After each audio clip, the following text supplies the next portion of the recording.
दोस्तों मैंडी एक action horror film है जिसे डायरेक्ट किया है पनोस कॉस्मोतोस ने। इस फिल्म की IMDb रेटिंग है 6.6 आउट ऑफ 10 और रॉटन टोमेटोज पे इट्स 91%।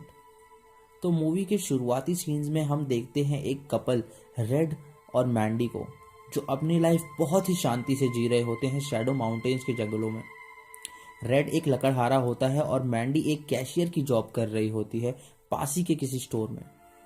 दोस्तों मैंडी को पेंटिंग का भी शौक होता है।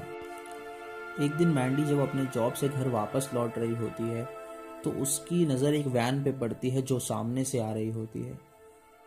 उस वैन में कुछ लोग बैठे होते हैं। मैंडी का आई कांटेक्ट एक आदमी से होता है जो उसी वैन में बैठा होता है।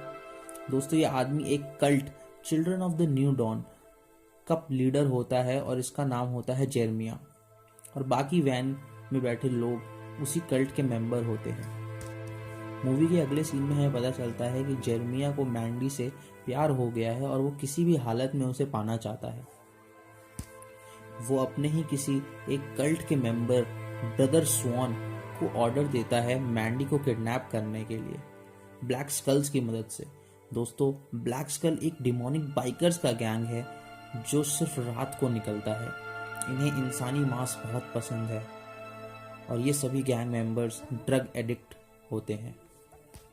तो नेक्स्ट सीन में ब्रदर स्वॉन एक हॉर्न बजाता है जिससे ब्लैक स्कल्स वहां आ जाते हैं। स्वॉन उनसे वादा करता है कि अगर वो उसका काम करेंगे तो वो कल्ट के सबसे छोटा मेंबर उन्हें सौंप देगा। ब्लैक स्कल्स ये सुनते ही उसका काम करने के लिए तैयार हो जाते हैं। वो सभी मैंडी और रेड के घर में घुस जाते हैं और उन्हें किडनैप कर लेते हैं।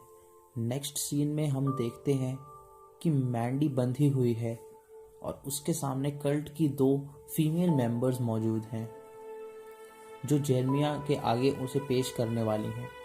वो दोनों मैंडी को ड्रग कर देती हैं और वो जेरमिया के आगे उसे पेश करती हैं।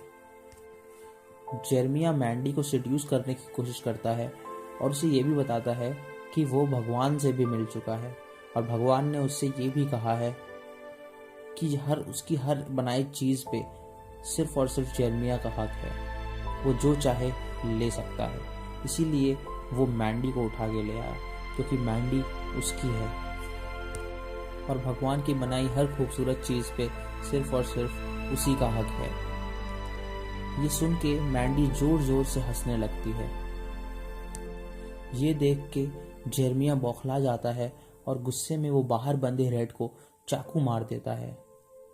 वो लोग मैंडी को रेड के आगे जिंदा जला देते हैं कुछ देर बाद, और जिंदा जलाने के बाद वो वहां से चले जाते हैं। रेड किसी तरह अपने आप को छुड़ाता है और मैंडी की राख देखकर जोरों से चिल्लाता है और फिर वो वहां से घर चला जाता है। घर जाते ही वो सो जाता है और उसे एक अजीब सा सपना आता है जो उसे फिर जगा देता है। उसके बाद वो बाथरूम में जाता है और ज़ोर से चिल्लाता है और वोडका पीने लगता है। वो वोडका अपने घाव पर भी डालता है। अगली सुबह रेड अपने पुराने दोस्त के पास जाता है और वहाँ से एक रीपर और तीर लेता है ताकि वो सबको मार सके और मैंडी का बदला ले सके। रेड का दोस्त उसे ब्लैक स्कल्स के बारे में इंफॉर्मेशन देता है कि वो सिर्फ रात को ही निकलते हैं और बहुत ही ज़्यादा जानलेवा हैं। लोगों को वो पकड़ के उन पर टॉर्चर करते हैं और फिर मार देते हैं और फिर रेड वहाँ से चला जाता है। अगले सीन में हम रेड को एक हथियार बनाते हुए देखते हैं। जब हथियार उसका तैयार हो जाता है तो रेड ब्लैक स्कल्स को हंट करने जाता है और हंट करने की प्रोसेस में वो खुद जख्मी हो जाता है और खुद पकड़ा जाता है। जब रेड को होश आता है तो वो अपने आप को एक घर में बंधा हुआ पाता है। वो किसी तरह अपने आप को छुड़ा लेता है और गैंग के 2 मेंबर्स को मारता है।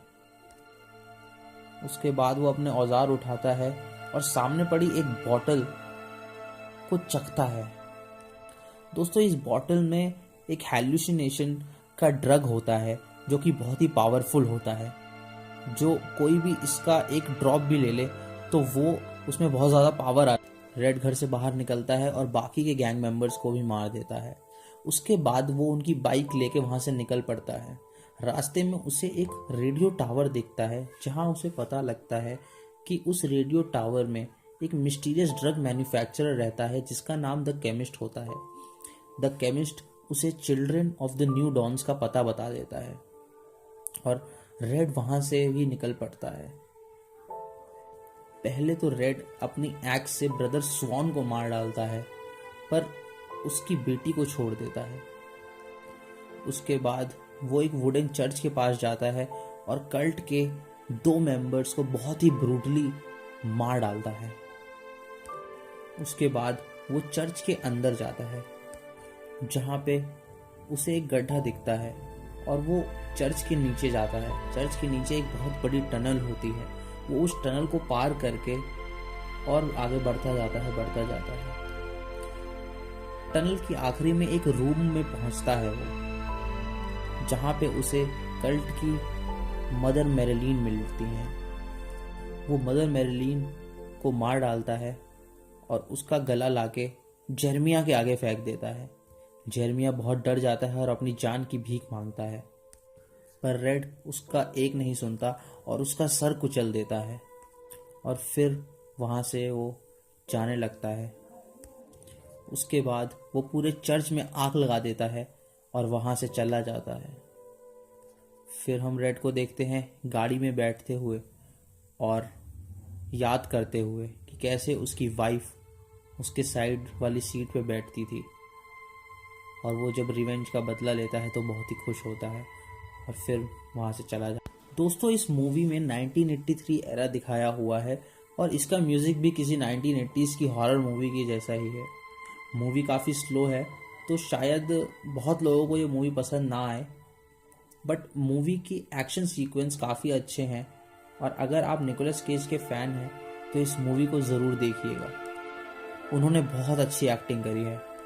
और दोस्तों, ये मूवी काफ़ी क्रिटिकली अक्लेम्ड है और one of the best horror movies of 2018 में शामिल भी है, तो आप इसे ज़रूर देखें। Thank you for watching my video guys.